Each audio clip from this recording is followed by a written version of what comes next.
What's going on, everyone, and welcome back to another edition of Anime Month. Today, I am looking at a series that's on Netflix. It's called Knights of Sidonia, based on the manga of the same name. And this was recommended to me by a few people. By people I mean some friends of mine, as well as came up in my queue of things I can watch on Netflix. And so I decided, why heck not? So I decided to give it a watch. Of course, the good thing is, for a show that only lasts 2 seasons and based on a manga, I think it has some hopes. And of course, but the thing got me a little misleading was when I saw, okay, it's a Netflix original. I'm like, okay, so they created themselves? No, I realized that by Netflix original, as in Netflix completely just owns the rights to this, and they made it themselves. And what I think of Knights of Sidonia, I think it's a pretty cool anime. It's a pretty nifty. I love the whole setting. For those of you that haven't seen this show, or haven't heard of it, go check it out. Pretty much, it's essentially it's set in like the year 3,300 something. It's a very far distant future. Earth is destroyed. There's this colony called Sidonia, and they're being attacked or being threatened by this alien race called the Ghana. I'm like, it's really scary.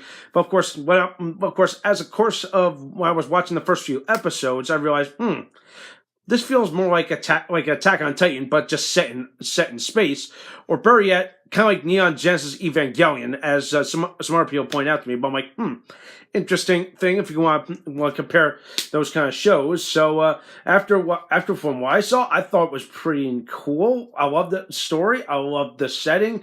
But of course, it did give me like a feeling of, my goodness, like a somber, melancholy feeling when watching this, because I'm like, well, yeah, I kind of think about it. It's a anime set in the distant future where Earth is like practically gone, and literally humanity is only left on this one colony of Sidonia, and it's literally like 500,000 people, which is scary to think about. So, but still, it's still a cool, interesting thing. I could go further into more detail about what happens throughout the show, but it follows a pilot named Nagate. And of course, somehow he's just really good at piloting these ships called the guards or something like that, or where I pronounce them, I forget. But they're pretty cool. They're essentially kind of like mobile suits, or like warships in space. I thought that was pretty cool, and like he's just amazing. But I'm like, pretty interesting concept, and like, not much else I can say, but some of these other characters I kind of like, but then I'm scratching my head. It's like,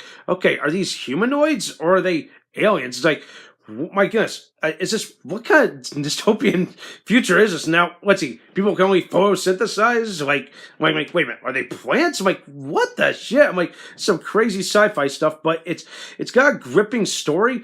The animation looks good, and of course, the one thing that drew me to this show was the main character. Guess who he was voiced by? The Renaissance man himself, as I call him, Johnny Young Bosch, who I had the privilege of meeting. Really cool guy, and like, my gosh, he makes every character that he's given turn to gold. Wow, not much else I can say about that. So, good on him. It's a cool show.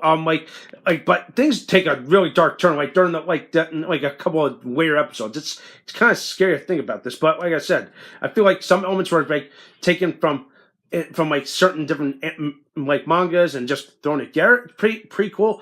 My one problem with this was like, it just, I as much as I love this and loved everything else, it just made me feel like, it's like something off about it. I'm like, it's giving me a somber feeling. It's like, do I really want to like? I feel bad for them, but do I really want to root for them because they feel pathetic. They're in space. That's pretty much all I can say. But the finale gets really good. It gets a real emotional, but ends in a really good thing. I don't want to give much away. You guys can see it for yourself. It's a good show. So for overall, I'm giving this show like a. Well, let's see. I'm going to give it a thumbs up for creativity, for the animation.